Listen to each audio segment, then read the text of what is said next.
ডাকতে বলে যায় না,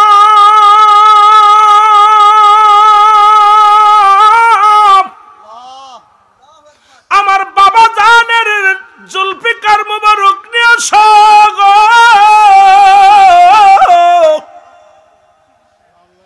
শিরে খোদা হযরত আলীর জুলফিকার মুবারক জাইনাব হাতের মধ্যে এনে দিলেন।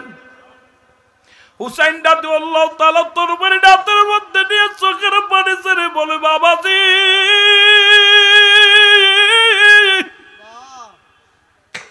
রাহমাতুল লিল আলামিনের পাগড়ি আমার মাথায়, বাবাজি আপনার তরবারি আমার হাতের মধ্যে, ইসলামের জন্য আমি রওনা হব, জীবনের ভয়ে যেন আমি ফিরে না আসি। বাবাজি তোমার হুসাইনের জন্য নানুর কদমে একটু নালিশ জানায়া দিও, আমি হুসাইন যাব যুদ্ধের ময়দানে রে,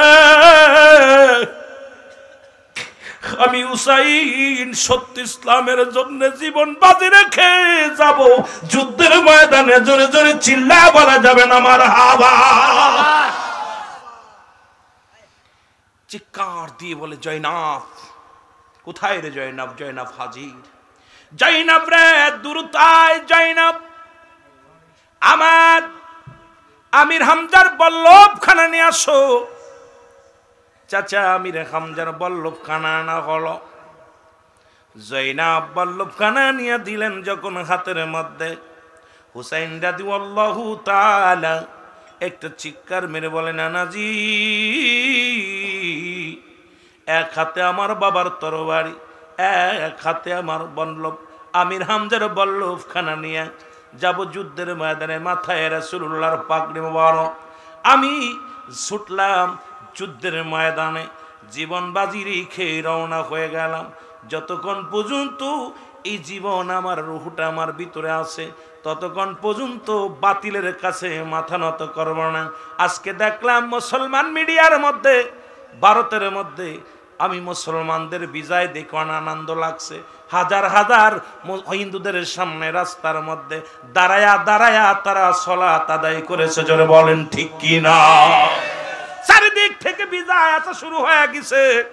নবী বলছে কিয়ামতের আগে কাশ্মীর দখলে আসবে, মুসলমানদের কাশ্মীর দখলে আসবে।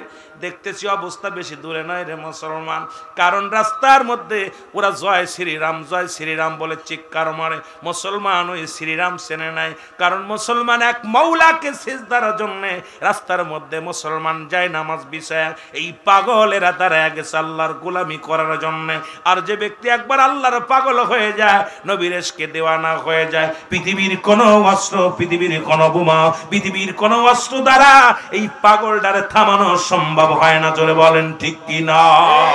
আর একটু জোরে জোরে চিল্লায় বলেন ঠিক কি না? মহব্বতের সঙ্গে দুরূদ শরীফ পড়ুন, আল্লাহুম্মা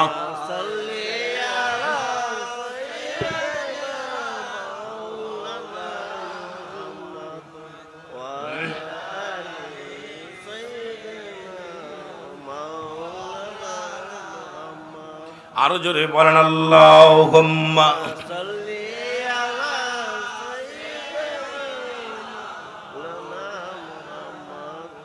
ওয়ালা আলি সাইয়্যিদিনা মাওলানা। জাগো জাগো মুসলিম বাহিনী, ডুবে যায় ইসলামী পতাকা। জাগো জাগো সুন্নি বাহিনী,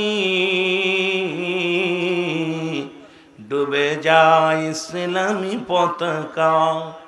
চারিদিকে দিছে নারা ইহুদির দালাল, মানে না নবী তারা কেমন মুসলমান। জাগো জাগো জাগো সুন্নি বাহিনী, ডুবে যায় ইসলামী পতাকা। জোরে বলেন জাগো জাগো মুসলিম বাহিনী, ডুবে যায় ইসলামী পতাকা।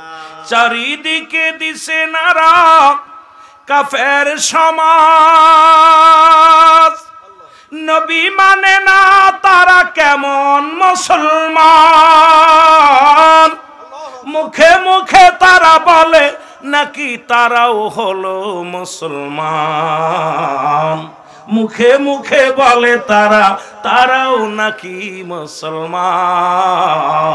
জাগো জাগো জাগো মুসলিম বাহিনী, ডুবে যায় ইসলামী পতাকা, বলো ডুবে যায় মুসলিম বাহিনী। আমিরুল আমিন সিদ্দিকী 2000 সালে লিখছিলাম গজলটা। গা পরে যখন মিডিয়াতে গাইলাম আমার অনেকে কাফের বলছে, অনেকে নাস্তিক বলছে মুসলমানের লিবাস ধরে নবী মানে না, ওরা আবার কেমন মুসলমান জোরে বলেন ঠিক কিনা?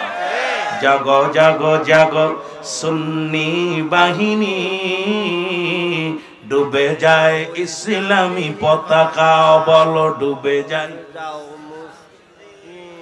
ওরা হলো কেউ পাকিস্তানি দালাল, কেউ হলো আমেরিকারি দালাল, অর্থের কাছে ওরা দিয়েছে বিলিয়ে তাজা ঈমান, জোরে বলেন ঠিক কিনা? বাঁচাও ঈমান বাঁচাও দেশ, বাঁচাও ঈমান বাঁচাও দেশ, এটা মুমিনের হবে শুধুই আদেশ। জাগো জাগো জাগো মুসলিম বাহিনী, ডুবে যায় ইসলামী পতাকা, বলো জাগো জাগো ডুবে যায় ইসলামী পতাকা।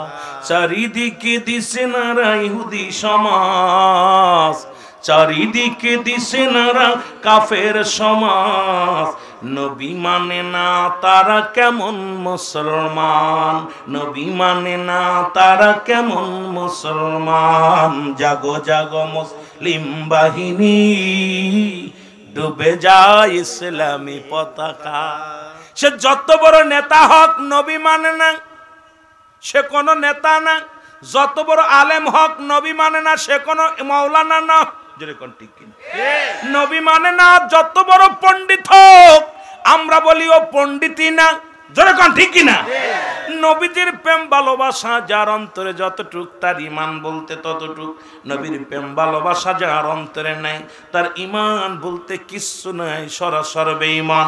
এ যুবক দিলের কান্ডা লাগা শোনো, আজকে মুসলমান বাবারা এবার জুলফিকার মুবারক হাতের মধ্যে নিয়ে এবং বল্লভ মুবারক হাতের মধ্যে নিয়ে রাসূলুল্লাহর পাগড়ি মুবারক মাথার মধ্যে লাগাইয়া হুসাইন একটা চিৎকার দিয়ে বলে, ইয়া মুহাম্মাদ নানাজি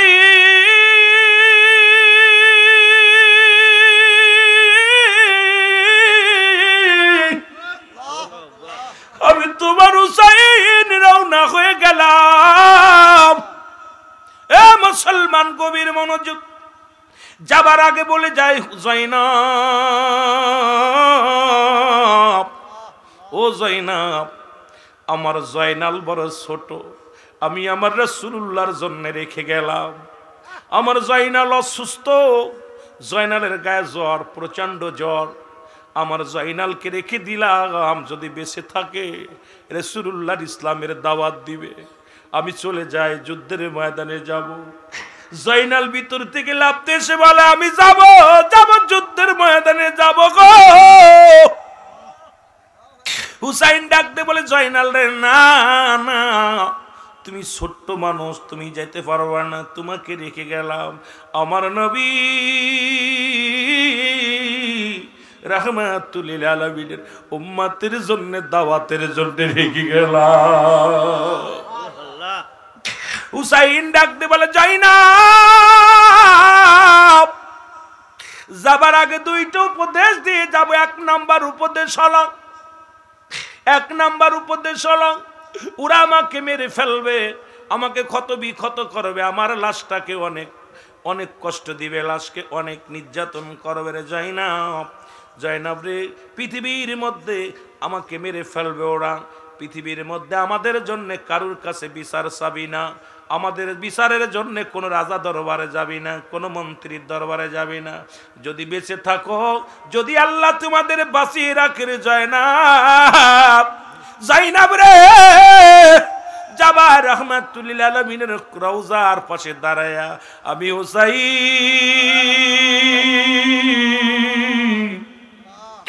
আমি হুসাইনের নালিশটা পৌঁছায় দিবি।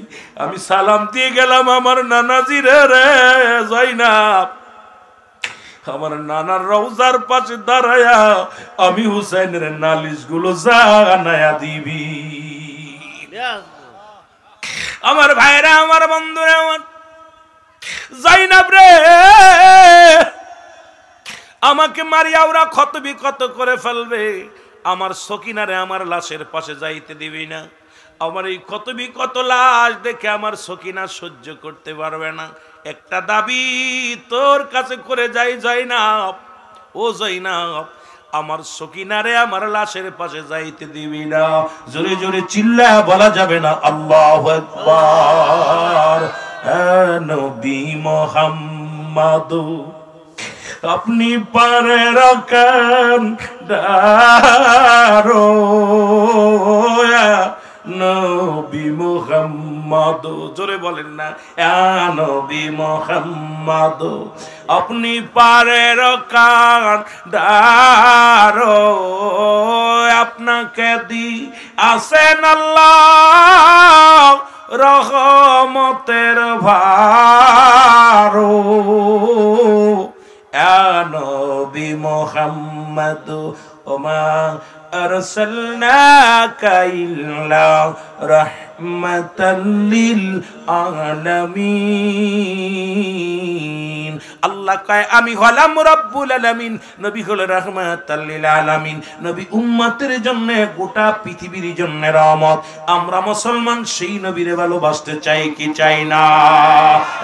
নবী মুহাম্মদ আপনি পারে রাখেন দারো, নবী মুহাম্মদ পাপি তাপি এই মিনতি শুধুই করি গো, পাপি তাপি এই মিনতি শুধুই করি গো, নবী মুহাম্মদ আপনি পারে রাখেন দারো, নবী মুহাম্মদ আল্লাহুম্মা এ নবীর আশিকেরা জোরে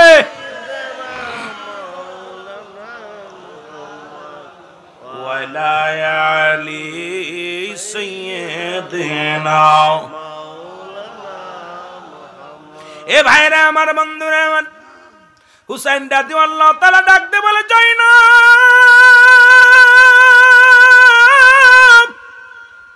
বিদায়ের সময় তোমাকে বলে গেলাম পৃথিবীর কারুর কাছে আমাদের জন্য বিচারের দাবি নেওয়া যাবি না রে।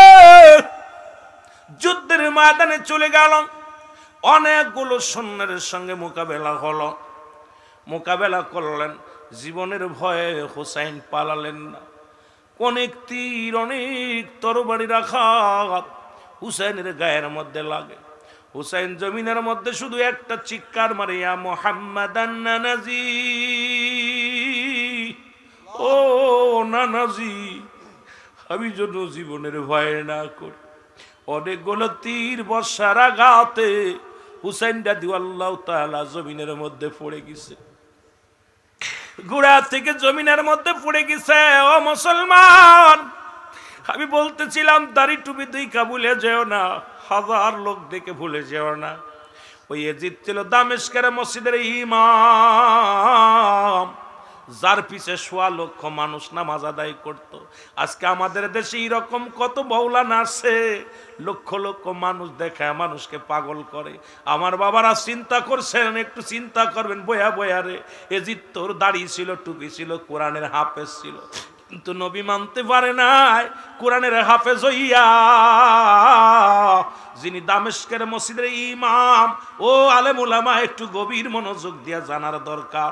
এই ইমাম সাহেব হইয়া আমার রাসূলকে কেমনে মারার ষড়যন্ত্র করলো, রাসূলকে আমার নবীর আলে বাইতদেরকে কেমনে মারার ষড়যন্ত্র করলো।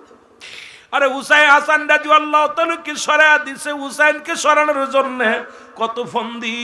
ওরে মুসলমান, মীর মোশাররফ হোসেন লেখলো মেহাইরে অর্থ, ও মুসলমান শুনে নাও, এই বালহুয়া কিলাব দুনিয়াটা হলো পচা দুর্গন্ধ মরি।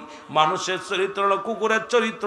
কুকুর যেমন মরি পাইলে খুশি হয়, সে জামানার মানুষগুলো সম্পদ পাইলে খুশি হবে। আজকে ক্ষমতার লোভে তোমরা কত কি করো। সুন্নি জামাত ক্ষমতা লুবি নয়, সুন্নি জামাত হলো নবীর নবীর প্রেমিক। জোরে বলেন ঠিক কিনা? সুন্নিরা চায় না রাজত্ব, সুন্নিরা চায় না বাড়ি, সুন্নিরা চায় না গাড়ি, সুন্নিরা চায় শুধু নবীর প্রেমের বাহাদুরি। আরে নবী যার ভিতরে নাই, ও মুসলমান, এই সুন্নি জামাত, এ মুসলমান, এই চট্টগ্রামের জমিন। আমি বারবার একটা কথা স্মরণ করে দিয়ে যাই, এইটা ভালো মনে রাখবেন। আমির হুল আমিন সিদ্দিকী বলে যায়, আপনারা মনে রাখবেন। নবী বলছে, আমি দেখতেছি অচিরে পূর্বাঞ্চল থেকে একদল জামাত বাইর হবে, এদের জবানে থাকবে নারায়ে রিসালাত ইয়া রাসূলুল্লাহ, এদের জবানে থাকবে নারায়ে তাকবীর আল্লাহু আকবার। এই দড়ি দিতে দিতে আমি নবীর রওজা পর্যন্ত আগমন করবে। আরে মুসলমান শুনে নাও, আমি মিরপিরাইটা মাহফিলের মধ্যে আপনাদের জানা দিয়ে যায়, এরে মুসলিম মক্কা মদিনার পরে মুসলিম কান্ট্রি একমাত্র বাংলাদেশ। বাংলাদেশের পরে আর কোনো মুসলিম কান্ট্রি নাই।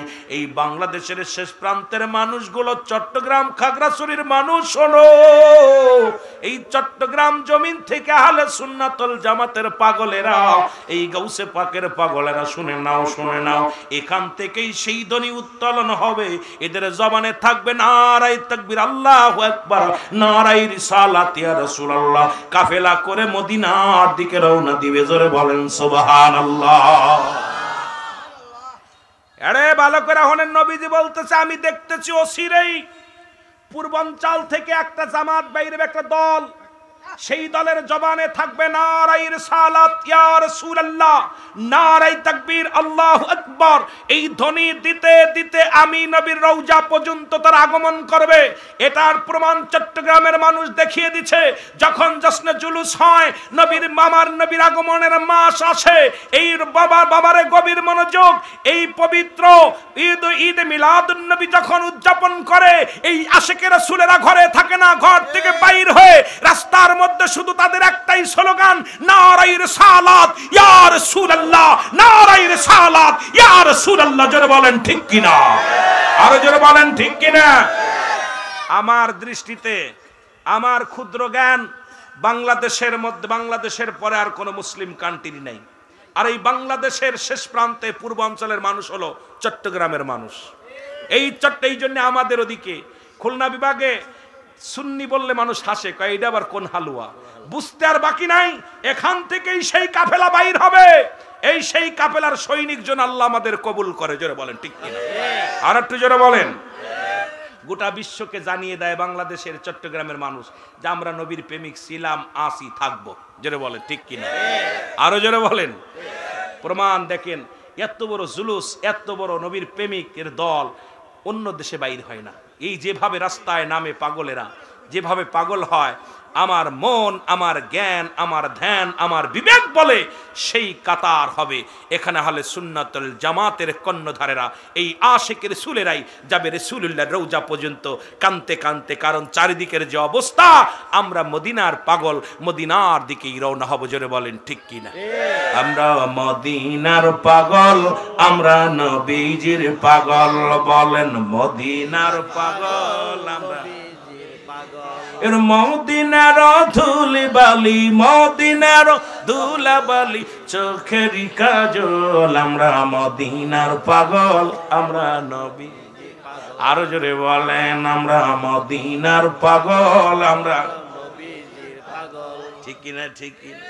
এর মদিনার ধুলাবালি, মদিনার ধুলাবালি, চোখেরই কাজল, মদিনার পাগল, আমরা মদিনার পাগল। বলেন এইরকম পাগল। আবার এই মধ্যে একটু কোনাকুনি যায়, ব্রাহ্মণবাড়িয়া দিয়া সিলেট উঠছে, কথা বুঝেননি? কোনাকুনি দিয়ে একদম বর্ডার গার্ড দিয়া, একদম চট্টগ্রাম দিয়া বর্ডার দিয়ে এই পাশের কিছু আশিকেরা নবীর প্রেমিক। জোরে বলেন ঠিক কিনা? ওই পারে যাইবেন, খুঁজে পাইবেন না সুন্নি কারে কয়। সেই এলাকার মানুষ আমি, কথা বুঝেননি? আমার ভাইয়েরা, আমার বন্ধুরা, আমার বলতেছিলাম এজিদ ছিল দামেস্কের মসজিদের ইমাম।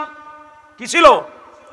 ইমাম ছিল, যার পিছে ১৬ লক্ষ মানুষ কাতারবন্দি হয়ে নামাজ আদায় করত। এই বড়া পড়া কি করলো? আমার নবীর আহলে বায়াতদেরকে হত্যা করলো, আমার নবীর আহলে বায়াতদেরকে কষ্ট দিল। আর যারা কয় নবীর, যারা আহলে বায়াতদেরকে যারা কষ্ট দিল, হত্যা করলো, তাদের ছাপায় গায়ে আমার দেশের কোন মৌলবীরা কয় এজিদ রহমাতুল্লাহ, এজিদ নিষ্পাপ। আমি কই এজিদ রে যদি রহমাতুল্লাহ কোষ, তোর জন্মের ভিতরে ভেজাল আছে, এর মধ্যে কোনোই সন্দেহ নাই। জোরে বলেন ঠিক কিনা? আমার ওই অঞ্চলের কিছু পীর সাহেব কয় এজিদের কোনো দোষ ছিল না, এজিদ নামাজ পড়তো। এর এজিদের কি গুণ ছিল শোনেন। এজিদ প্রতিদিন এক একটা সুন্দরী মেয়েগুলো ভোগ করত। এজিদের চরিত্র শোনেন। আমাদের ওই এলাকার এক পীর সাহেব, ওই বরিশালের এক পীর সাহেব ওয়াজ করতে যায় বলছে এজিদ নামাজ পড়তে ১০০ রাকাত নামাজ পড়তো, কোরআন তেলাওয়াত করতো।